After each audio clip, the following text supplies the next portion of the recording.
হাদিসে আসছে একজন আরেকজনকে পানি দিতে দিতে এক হাত থেকে আরেক হাতে, আরেক হাত থেকে আরেক হাতে কেউ পানি পান করতে পারে নাই।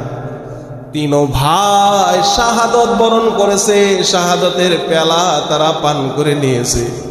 এক মুসলমান ভাই আরেক মুসলমান ভাইয়ের প্রতি কত দরদ সাহাবায়ে কেরাম দেখায় গিয়েছে। এই জন্যই তো আল্লাহ কোরআনে তাদের কথা বলছে, রাদিয়াল্লাহু আনহুম ওয়া রাদু আন। এই সমস্ত সাহাবীদের প্রতি আল্লাহ আকাশ থেকে রাজি খুশি হয়ে গিয়েছে। সাহাবীরা যুদ্ধের ময়দানে চলে গেলেন। এক সাহাবী যুদ্ধের ময়দানে যুদ্ধ করতে করতে যুদ্ধের ময়দানে শুয়ে পড়েছেন। ছুরির আঘাত, তরবারির আঘাত শরীরের ভিতরে লাগছে, এমন অবস্থা গলা শুকায় গেছে, পানি পানি বলে চিৎকার করতেছে, পানি নাই।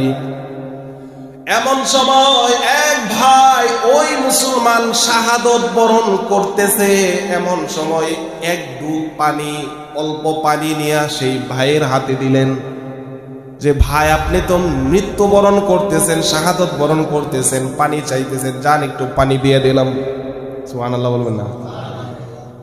এই সময়ে একই সময়ে ওই ভাই মারা যাইতেছে, তরবারির আঘাতে শরীরের রক্ত শরীর থেকে গড়ায়া পড়তেছে।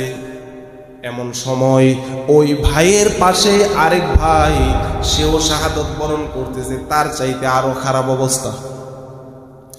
ওই ভাইও পানি পানি বলে চিৎকার করতেছে।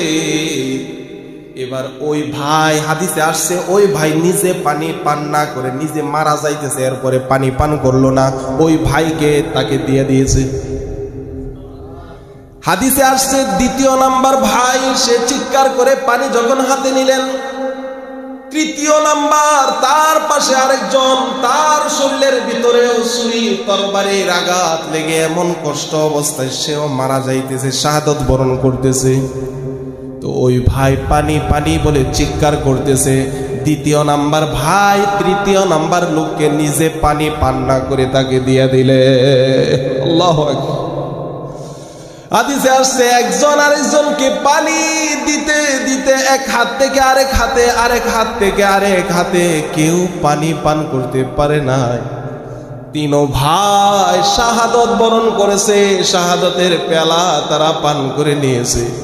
এক মুসলমান ভাই আরেক মুসলমান ভাইয়ের প্রতি কত দরদ সাহাবায়ে কেরাম দেখায় গিয়েছে। এই জন্যই তো আল্লাহ কোরআনে তাদের কথা বলছে, রাদিয়াল্লাহু আনহুম ওয়া রাদু আন। এই সমস্ত সাহাবীদের প্রতি আল্লাহ আকাশ থেকে রাজি খুশি হয়ে গিয়েছে, তারাও আল্লাহর প্রতি রাজি খুশি হয়ে গিয়েছে। দুনিয়াতে অনেক সাহাবীদেরকে আল্লাহ দুনিয়াতে জান্নাতের সার্টিফিকেট দিয়ে দিয়েছে। এই চরিত্র, এই আখলাক আমাদের অর্জন করা দরকার আছে না নাই?